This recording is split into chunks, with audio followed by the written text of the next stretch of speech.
ساری دنیا مل جائے تو پریشانی کو دور نہیں کر سکتی جب تک اللہ کا حکم نہ ہو۔ اسی طرح ساری کائنات مل جائے تو کسی انسان کو کوئی خوشی نہیں مل سکتی جب تک اللہ کا فیصلہ نہ ہو۔ اور یہی بات عبداللہ ابن عباس رضی اللہ تعالی عنہ کو اللہ کے رسول نے سمجھائی تھی، اور یہ کہا تھا بیٹا میں آپ کو چند باتیں سکھانا چاہتا ہوں، احفظ اللہ یحفظک، تم ان کی حفاظت کرنا اللہ تیری حفاظت کریں گے۔ اور آپ نے جو سب سے بڑی بات سکھائی تھی وہ بات یہ تھی،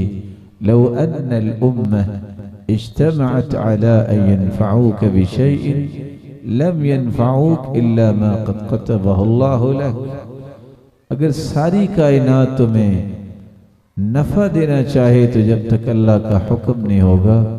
اللہ عز و جلال کے حکم کے بغیر تمہیں نفع نہیں مل سکتا۔ وَلَوْ أَنَّهُمْ اجْتَمَعُوا عَلَىٰ أَن يَضُرُّوكَ بِشَيْءٍ لَمْ يَضُرُّوكَ بِشَيْءٍ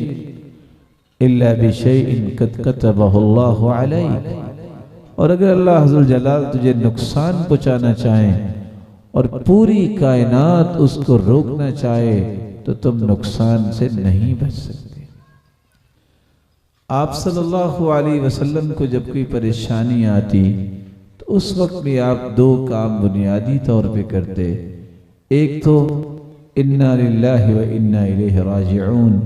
اللہ اللہ ربی لا اشرک بک شیئا، اور اس کے ساتھ دوسرا کام یہ کرتے، کان اذا حزبہ امر صلی، جب بھی آپ کو کسی پریشانی کا سامنا ہوتا تو آپ صلی اللہ علیہ وسلم اس پریشانی کو دور کرنے کا جو خوبصورت راستہ اختیار کرتے، وہ راستہ یہ تھا کہ وہ اللہ کے سامنے سجدہ ریز ہو جاتے۔